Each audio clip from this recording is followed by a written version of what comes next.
el manejo farmacológico del paciente enfermo renal crónico, ¿sí? En eso, cuando hablamos de las interacciones farmacológicas, la primera premisa que ustedes tienen que tener cuando ustedes están trabajando con un grupo de fármacos y los están medicando, ya están en la consulta, es que todo fármaco, doctor, tiene la capacidad de generar reacciones adversas y todo fármaco tiene la capacidad de reaccionar con otro, o con los alimentos, o con el alcohol, o con alguna sustancia, la cual estás ingiriendo o el paciente lo está haciendo, ¿verdad? Entonces, a partir de esa premisa, entender también que todo fármaco es una sustancia extraña, nociva, en teoría, ¿sí? Algún profesor decía que los fármacos son venenos útiles, y eso es verdad, ¿sí? Han debido ver que hay pacientes que no quieren normalmente ingerir porque no, que mis riñones, y eso es verdad, eso es real, ¿sí? Curamos o generamos un efecto beneficioso a costa de otro efecto que puede ser negativo. De esa lógica hay que entender de que cuando hablamos de las interacciones farmacológicas, es que este fármaco va a interactuar y va a modificar su efecto y su acción, ¿sí?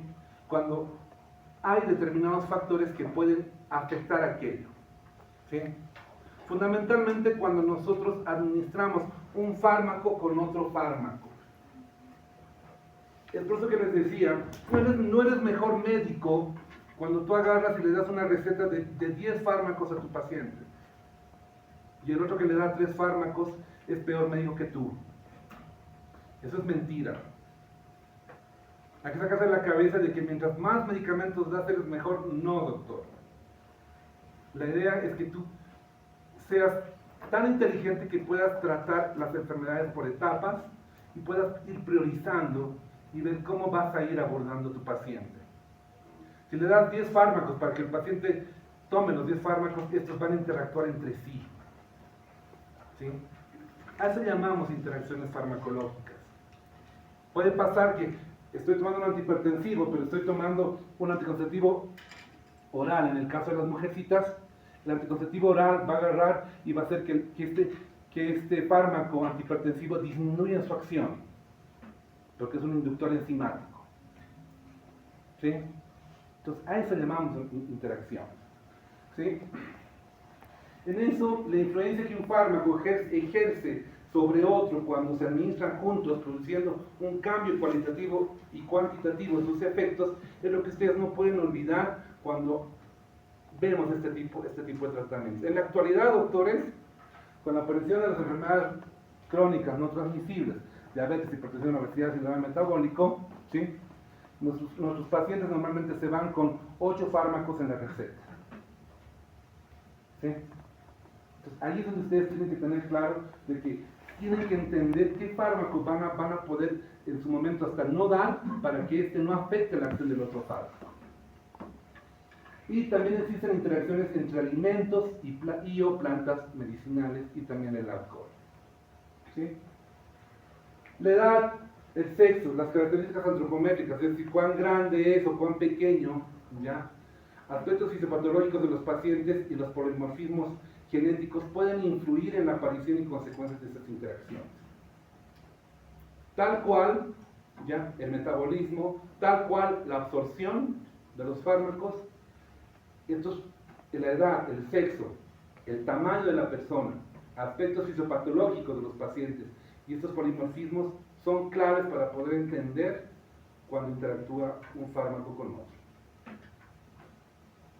Las interacciones entre dos fármacos pueden ser beneficiosas, en algún caso logrando mayor eficacia, ¿sí? Y o reduciendo la toxicidad, entre otras cosas. Y eso es raro, ¿sí? Normalmente este efecto beneficioso en la que va a haber mayor eficacia y va a reducir la toxicidad es raro, ¿sí? Pero pueden poner en peligro la vida del paciente por fracaso terapéutico o por toxicidad. El ser siempre cautelosos cuando nosotros estamos trabajando y estamos medicando un grupo de fármacos, y ya sean 2, 3, 4, 8, 10, es que te va a llevar a ser siempre un mejor colega, un mejor profesional, una mejor persona. ¿Sí? Hay cosas en las que yo concuerdo que se hayan implementado, otras cosas que no las entiendo porque veo un poco de desorden en la cátedra, ¿ya? Veo que hay cosas que ustedes deberían saberlas, pero no las saben, ¿ya? Y eso preocupa. Sin embargo, esta capa de interacciones es demasiado importante. Numerosos fármacos implicados durante el tratamiento, ya sea desde terapia para los vómitos, analgésicos, para el cáncer, antibióticos, antifúngicos, ¿ya? Normalmente son la razón fundamental de esas interacciones, el usar muchos fármacos. El empleo frecuente de medicinas alternativas, hoy en día han debido ver, hay la cúrcuma en tabletas, hay la... ¿cuál? El ajo. El ajo, sí, en cápsulas. Me daban ajo en cápsulas. ¿Ya? Y hay así un montón de fármacos, en teoría naturales, que no son regulados, ¿ya? Que van a generar interacciones. Y ojo, solamente en Bolivia y en países de América Latina se puede hacer eso. ¿Sí?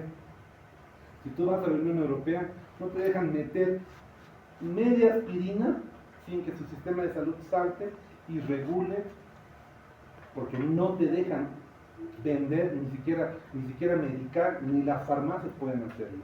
La ley es bien cuidadosa, el sistema de salud es bien cuidadoso.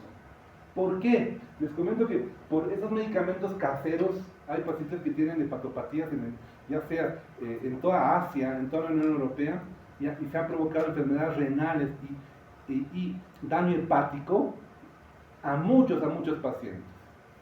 Lo que ha aumentado el trasplante renal, el trasplante hepático a nivel Unión Europea y a nivel de Asia. Ahora, las comorbilidades asociadas que encuentran en la edad conllevan el uso de distintos medicamentos. Ya se los decía, cuando tenemos el paciente adulto mayor, ¿sí? Sus sistemas enzimáticos, su absorción, todo su cuerpito, ya está cansadito, medio gastadito. ¿Sí? Como está cansadito y gastadito, no va a trabajar bien con los fármacos. Ya hablaban los pacientes por encima de los 60 años. Y los nuevitos, los neonatos, tienen todo inmaduro, recién, nuevito de paquete. Están aprendiendo a usar sus sistemas enzimáticos. Igual, no manejan bien los fármacos. En esos dos extremos de la vida hay que tener mucho cuidado. Y en el enfermo renal crónico, que en un momento lo vamos a abordar. El deterioro orgánico y envejecimiento afecta a la metabolización y excreción renal de los fármacos. Medicamentos de estrecho índice terapéutico también van a trabajar en este tema de las interacciones. Las interacciones medicamentosas, así como las reacciones adversas, doctores, normalmente pueden estar ocultas, ¿sí? Por síntomas de la propia patología, de la propia enfermedad o toxicidad provocada por el tratamiento, ya sea citostático, ya sea o cualquier tipo de tratamiento médico. Sin embargo, normalmente, ya le decía, el paciente no va a responder igual, el doctor acá, que la doctora, que el doctor, o que el doctor está en la esquina. Siempre va a ser diferente. Él interactuará más o tendrá más interacciones que la doctora, menos el doctor, la doctora ni tendrá o ni se darán cuenta. Pero ojo, así como las reacciones adversas, la mayoría de las interacciones, el paciente no se da cuenta. Es más, las ignora.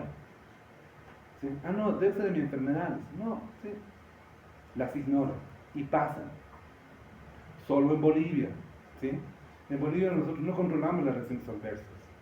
Si vamos a un país de primer mundo, ellos tienen fichas de notificación.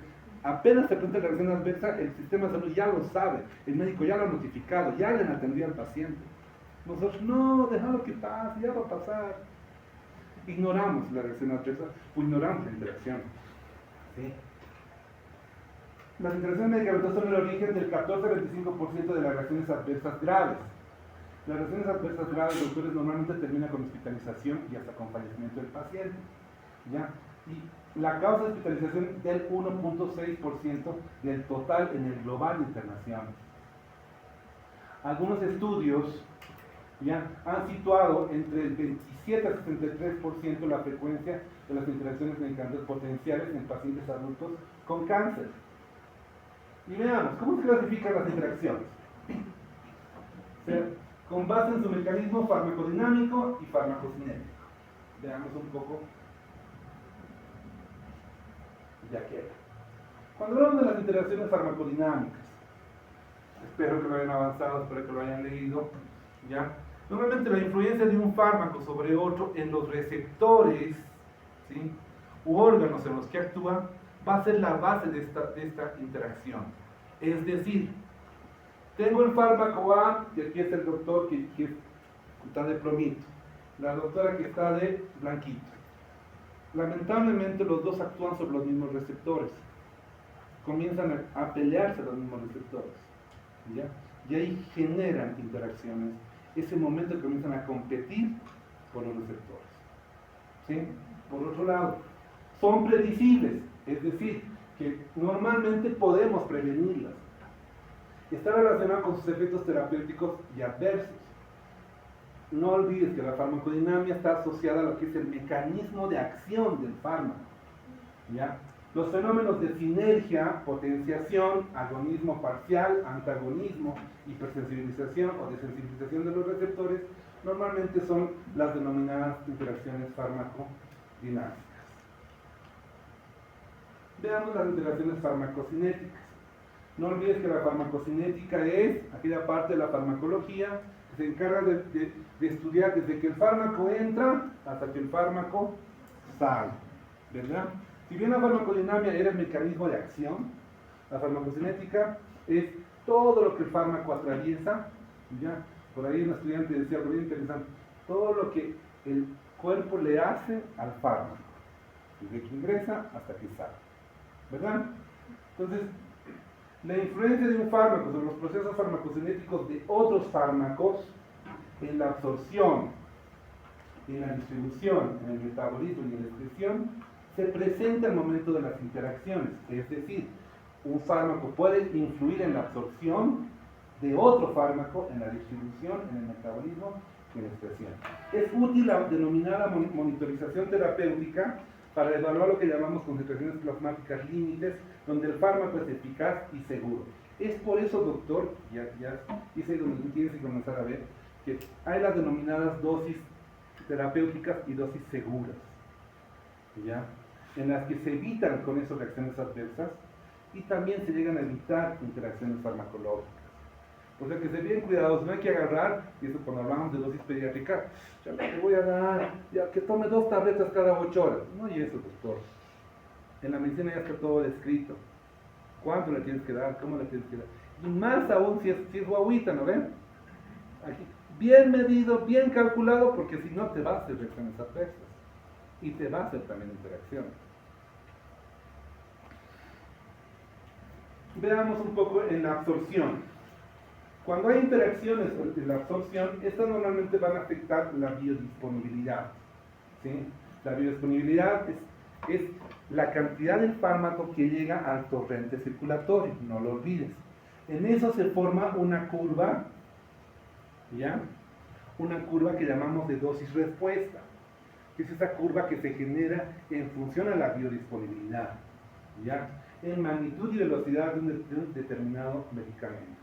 Es aquí donde influye el pH gastrointestinal, la formación de compuestos no absorbibles, la alteración de la motilidad intestinal y la toxicidad gastrointestinal, ¿sí? Entonces, el momento que administramos varios fármacos tenemos que pensar en esto. Por ejemplo, cuando hablamos de la absorción en relación al pH gastrointestinal, ¿ya? Y esto siempre les digo, doctores, todos ustedes conocen el omeprazol, ¿no ven? Porque su mamá anda a comprarme los 2 omeprazol a la farmacia, me está ardiendo mi barriga, ¿no ven? Aquí en Bolivia agarran y venden como agua de mote, venden como porotos, venden todos los fármacos, ¿verdad? ¿Ya? Puedes ir a comprarte sin problema el fármaco que tú quieres. Doctor, cuando tú estás ingiriendo un tratamiento, o le estás dando un tratamiento antihipertensivo, antidiabético, tus anticonceptivos orales, lo que no puedes olvidar es que los IBPs, inhibidores de la bomba de protón, omeprazol, pantoprazol, lansoprazol, ¿sí?, van a disminuir la absorción, ¿sí? Porque un principio importante en la absorción y en la farmacocinética dice que Cuando la mucosa gástrica se hace más alcalina, disminuye la absorción. Y cuando se hace más ácida, aumenta la absorción. Es por eso que si tú le das el tratamiento, y es por eso que les decimos a las embarazadas, va a tomar su sulfato ferroso con juguito de naranja, ¿verdad? Porque ese juguito de naranja, ¿sí?, va a mejorar la absorción, ¿sí? Por esa razón es que el pH es importante, ¿ya? Y cuando nosotros le damos IVPs, omeprazol, pantoprazol, lansoprazol, le damos anti-H2, ranitidina, cimetidina, etc., o le damos antiácidos, hidroxialumina, hidroximagnesio, magnesio, la famosa leche de magnesia, ¿ya? Lo que vamos a hacer es vamos a alterar ese pH. Se altera ese pH, se altera la absorción, disminuye la absorción. Entonces, tenemos que ser muy cuidadosos con este tipo de detalles. Y es por eso que influye mucho cuando le dices cómo va a tomar tu paciente, ¿ya? Y es por eso cuando hablamos a veces con mis estudiantes del trato al paciente, nos tenemos que tomar el tiempito para explicar este tipo de detalles. Señora, venga, siéntese, doña María, ¿ya? Le explicas cómo tomar el medicamento al paciente, sus horarios, es decir, se lo dibujas una lunita en la noche, un solcito en la mañana, y un solcito en las montañas en la tarde, ¿ya? Tu paciente va a entender a qué hora toma, esas cosas tu paciente lo valora. Y cuando le explicas, más todavía. Porque ese doctor se toma el tiempo de explicarme, ¿me entienden? Pero nosotros capísimos, no, la de la farmacia le va a explicar. Así de flojos somos. Pero yo te doy un consejo, ¿ya? Si tú tratas de esta forma a tus pacientes siempre van a volver. Eso le decía a los chicos de mi grupo. Empiezas con la mamá, le das a la mamá te va a traer al esposo, te va a traer a los 4 hijos, te va a traer al suegro, a la suegra, a su papá, te va a traer a todos, ¿me entiendes? Solamente por ese tipo de detallitos que parecen no importantes, pero cuando tú le muestras importancia a tu paciente te jura amor eterno, doctor, ¿sí? No es broma, ya soy médico 22 años, doctores, ¿ya? Esos detalles te ayudan muchísimo. Ahora, entonces, por esta razón es que el pH gástrico influye en el tema de la absorción. Por eso es que cuando administramos, de esa forma interactúan este grupo de fármacos con los demás fármacos. No le voy a dar cuando estoy yo tomando anticonceptivos orales o le doy a mi paciente, no le voy a dar con eso porque no va a actuar. Doctor, me he embarazado. Pues, ¿qué le has dado con esto? A ver, justo esos días difíciles, esos días peligrosos, ha tomado omeprazol más y justo se ha embarazado. Por esta razón, doctor. Porque no ha absorbido bien el fármaco, ¿ya? Y porque justamente esa noche no ha tomado el anticonceptivo y justamente esa noche, pues, Dios bendijo. Entonces, de esta forma influye y se trabaja con el tema del pH gástrico. Ya te lo decía, cuando tú acidificas más el medio gástrico, mejora la absorción. Un juguito de pomelo, un juguito de naranja, va a mejorar la absorción de ese fármaco, ¿sí? Obvio, hay otros fármacos que no siempre se absorben. La mayoría, un 90% de doctor se absorbe a medio ácido. O hay un 10% que se llega a absorber en el medio alcalino también. ¿Sí? Sigamos. La formación de compuestos no absorbibles se llaman reacciones de intercambio iónico. ¿Qué son las reacciones de intercambio iónico? Son los famosos laxantes, doctor. ¿Sí? Si tú le das a tu paciente un fármaco con un laxante, doctor, el segundo fármaco que le estás dando en vano. ¿Por qué? Porque el laxante va a agarrar, va a aumentar el peristaltismo y va a disminuir la absorción. ¿Sí? Porque las reacciones de intercambio iónico son laxantes que no se absorben, que entran, ¿sí?, generan un revuelto y se salen igualito. ¿Ya? Esos son un tipo de laxantes. ¿Ya? Y al aumentar el peristaltismo van a disminuir la absorción. Entonces, laxantes no se dan con tratamientos de mantenimiento, ¿ya? Antihipertensivos, tratamientos diabéticos, no lo das, porque lo que vas a hacer es disminuir la absorción, ¿sí? O cualquier cosa que le aumente el peristaltismo y le haga dar una diarrea, igualito va a pasar, doctor, ¿ya? Lo mismo, la alteración de la motilidad intestinal, ¿ya? Tú aumentas la motilidad intestinal, vas a disminuir la absorción. Y aquí nuevamente tenemos a los laxantes. Las enzimas de intercambio iónico son un tipo de laxantes. Los opiáceos, ojo, en el caso de los opiáceos, estos van a inhibir el peristaltismo gastrointestinal. Normalmente los opiáceos generan estreñimiento en el paciente. Acá va a pasar lo contrario. Si los que aceleraban el peristaltismo disminuyen la absorción intestinal, los que lentecen van a aumentar un poco la absorción intestinal, porque el fármaco se queda más tiempo. Cuando hablo de opiáceos, hablo de el tramadol, hablo de la oxicodona, hablo de la morfina, de la levomorfina, ¿ya? Que son fármacos que inhiben el peristaltismo, lo disminuyen porque generan estreñimiento y van a parcialmente aumentar la absorción. Los anticolinérgicos, los famosos anticolinéricos, los antiespasmódicos, el espasmoyoxadol, el espasmoloxadin, el butilgomolodiosina, ¿ya? Son anticolinérgicos y estos van a actuar en los espasmos, en la vesícula, en los cólicos intestinales, ¿sí? Van a disminuir el peristaltismo, retrasan el peristaltismo, lo que hace que aumente parcialmente la absorción también, ¿sí? La metoclopramida genera el aumento de la motilidad intestinal. Si bien la metoclopramida es bien chistoso, la metoclopramida es un antiemético, ¿sí? Es bien chistoso, hay algún colega que, no, la guagua está con vómitos y diarrea, bien capo. Y esto no lo olviden, por favor. Vómitos y diarrea. Le daremos metoclopramida en gotas, dice el doctor. Le va a parar los vómitos, pero le va a aumentar la diarrea, porque aumenta el peristaltismo y aumenta la motilidad intestinal. Y es más, en este tipo de cuadros no se da metoclopramida, doctores. ¿Ya? No sé de dónde han sacado los colegas que pueden dar metoclopramida. Eso está mal, porque le va a provocar más diarrea y aún así probablemente pare un poco los vómitos. ¿Sí? Y cuando hablamos de la toxicidad gastrointestinal, muchos fármacos empleados en la consulta presentan toxicidad gastrointestinal, es decir, pueden provocar diarrea.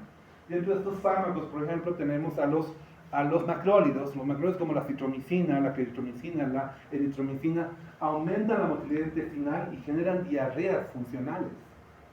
¿Ya? Tú le generas diarrea a un paciente, probablemente la absorción se va a disminuir también. Entonces, todo eso tienes que medir en el momento que estás medicando un fármaco y estás dando uno o dos o tres o varios fármacos juntos. Por eso les estamos dando esta clase de interacciones. ¿Sí? Cuando vemos las interacciones dentro de la distribución, dame un ratito mi celular, por favor. Yo soy enemigo de la hora. Hablamos de la distribución de los fármacos, ¿ya? Normalmente no olvides que los medicamentos se transportan en forma libre, ¿ya? O se transportan unidos a proteínas, ¿sí? O también unidos a células, ¿no? A los eritrocitos normalmente, ¿ya? Y no olvides que la forma libre, la droga libre, es la que genera el efecto terapéutico, para empezar. Sin embargo, cuando estos fármacos se asocian a proteínas, esta afinidad a las proteínas es una característica individual que genera cada fármaco. Ahora,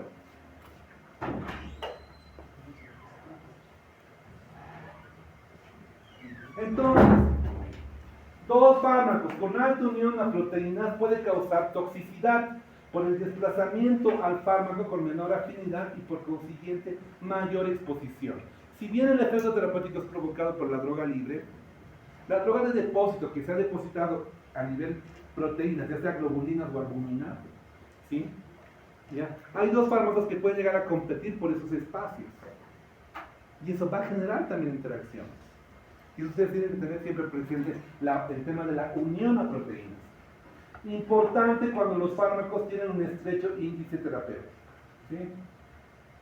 Y bueno, cuando hablamos del metabolismo, ¿ya? No olvides, doctor, el fármaco ingresa, se absorbe, se distribuye, ¿ya? Para eliminarse, doctor, tiene que metabolizarse. Para excretarse el fármaco tiene que metabolizarse. Ya sea que se metabolice en hígado, se metabolice en riñones, se metabolice en plasma o en pulmones, ¿ya? Pero tiene que metabolizarse. El paso previo para excretarse siempre va a ser metabolizarse. Y ojo, el metabolismo es una parte importante para poder entender las reacciones de interacción. ¿Sí? Ahora, si bien el transformar las sustancias que ya no son necesarias al organismo o que son tóxicas para poder eliminarlas, por eso el término metabolismo no lo puedes usar. Tal vez el hijo del vecino que no es médico lo usa como sea. Es que mi metabolismo, dicen, ¿no ven? ¿Bien? Ustedes no. El metabolismo es aquel proceso que usa el organismo para eliminar las sustancias extrañas que son tóxicas. ¿Ya? Y los fármacos todos son tóxicos. ¿Ya? Entonces, este metabolismo es la tercera parte o fase de la farmacocinética de los fármacos, no lo olvides. ¿Ya? Y en eso no olvides también que hay el denominado el efecto del primer paso. El efecto del primer paso es aquella inactivación o aquel mecanismo de inactivación, ¿ya? que sufren algunos fármacos cuando llega o antes de llegar a la circulación sistémica, ¿ya? Al atravesar la circulación enterohepática. ¿Ya? Cuando tú escuchas efecto del primer paso, tienes que imaginar directamente efecto de inactivación del fármaco, antes de llegar al hígado, en otras palabras. ¿Ya? Gran parte de los fármacos sufren este efecto del primer paso, por si acaso. ¿Ya? Ahora, no olvides también que este metabolismo tiene reacciones enzimáticas específicas cuando hablamos de la fase 1. Las reacciones de oxidación, reducción e hidrólisis son las reacciones básicas de la fase 1. ¿Ya? Las reacciones de fase 2 normalmente van a estar asociadas a acetilación, glucoronación con ácido glucurónico, ¿ya? Donde lo que van a hacer, o lo que van a hacer ambas reacciones, doctores, ¿qué es? En ambos casos, ya sea en la fase 1 o en la fase 2, fíjense, lo que busca el organismo es inactivar al fármaco. Por eso, el metabolismo, doctores, se encarga normalmente de inactivar al fármaco. ¿Lo inactiva para qué? Para eliminarlo. Ojo, no pasa eso con todos los fármacos. Puede pasar que en algún caso el fármaco es un profármaco, ingresa al hígado y recién se activa. Eso es diferente. ¿Ya? Pero en un porcentaje mayoritario, en un 90% lo que hace es inactivar.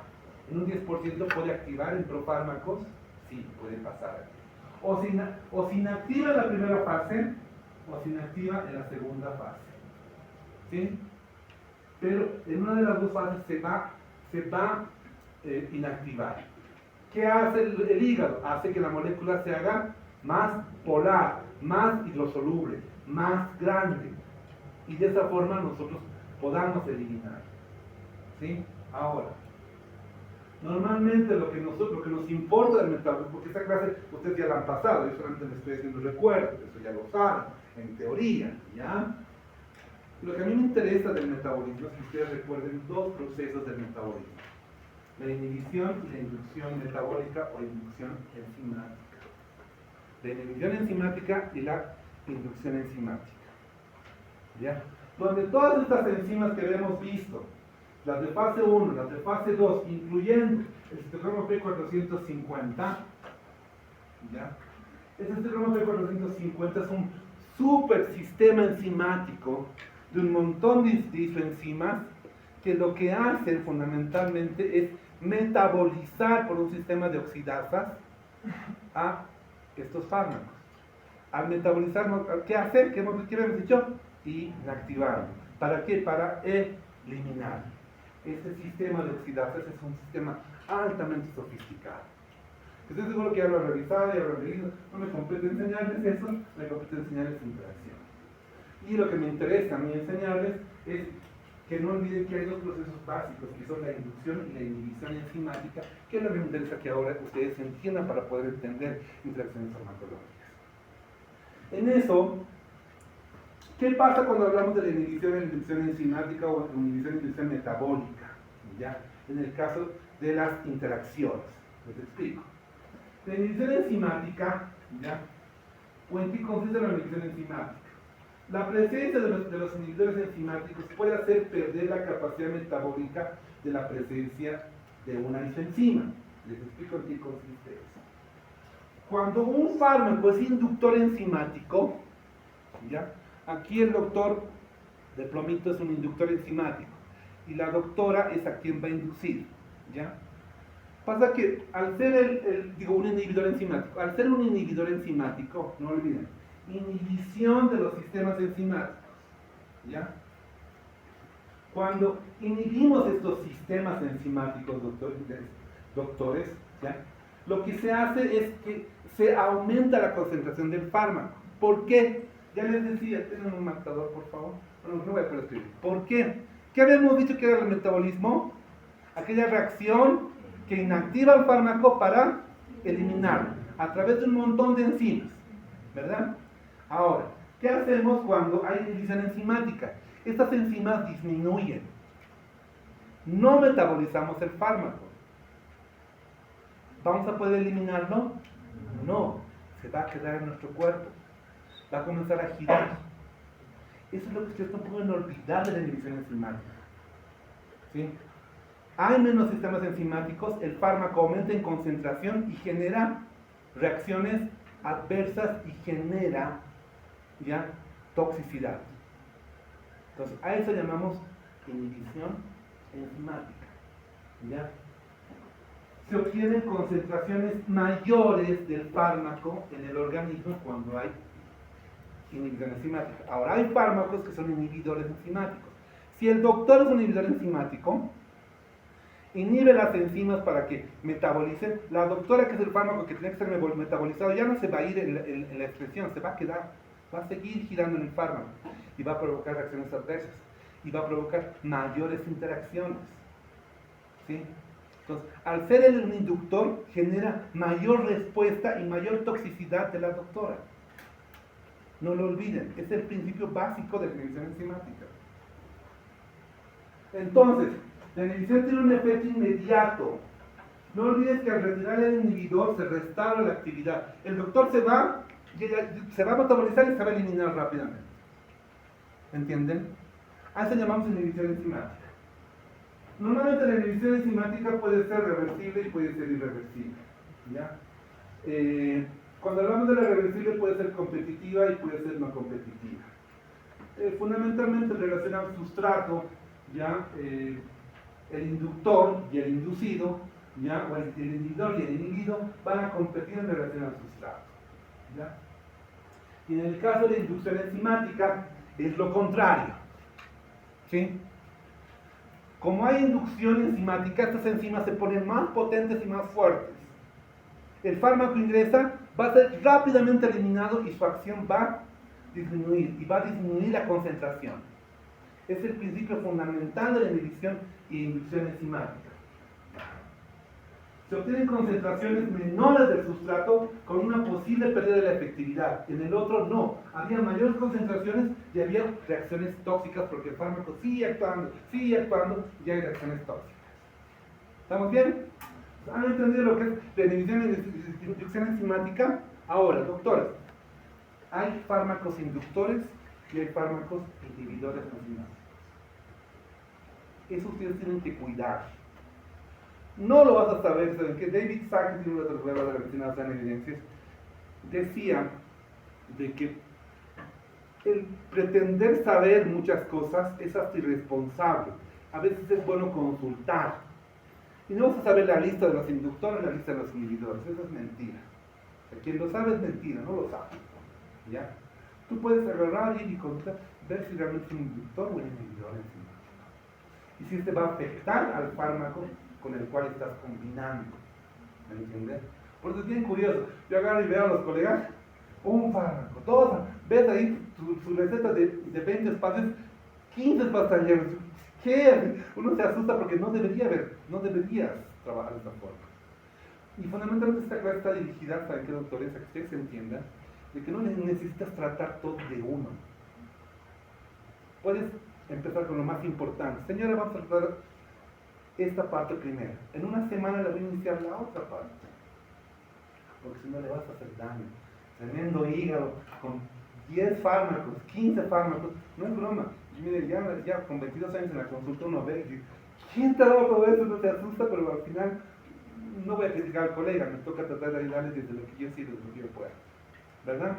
Porque hablar mal de alguien, del colega, nunca queda mal el colega, queda mal vos, doctor, porque vos estás hablando mal, ¿ya? Vamos a seguir, y esto es lo que, en esta página van a encontrar esto del FDA, y en el Indiana University van a encontrar estas listas, ¿ya? De los inductores y inhibidores enzimáticos, la van a tener se la voy a enviar a Josué. ¿Y dónde está mi representante? Tengo Chacha Warner, ¿no? Sí, ahí además se la voy a enviar, ¿ya? Entonces, fíjense, tenemos una lista de inhibidores, una lista de inductores enzimáticos, ¿ya? Y ustedes se van a dar cuenta cómo estos interactúan en el momento de que administramos fármacos en forma simultánea. ¿Listo? Ya. Voy a parar aquí para la interacción porque falta todavía. ¿Ya? Me hubiera gustado hablarles mucho más de interacciones, pero la hora nos va a pisar, tengo que darles otras cosas más. Y todavía aún así creo que no voy a acabar, pero les prometo darles una teórica más, ya sea mañana en la noche, para finalizar, porque tal vez no me dé el tiempo. Miren, ya he hablado harto y la verdad son muy habladores, eso me da muy rápido. ¿Ya? Entonces sigamos. Cuando hablamos de polimorfismos,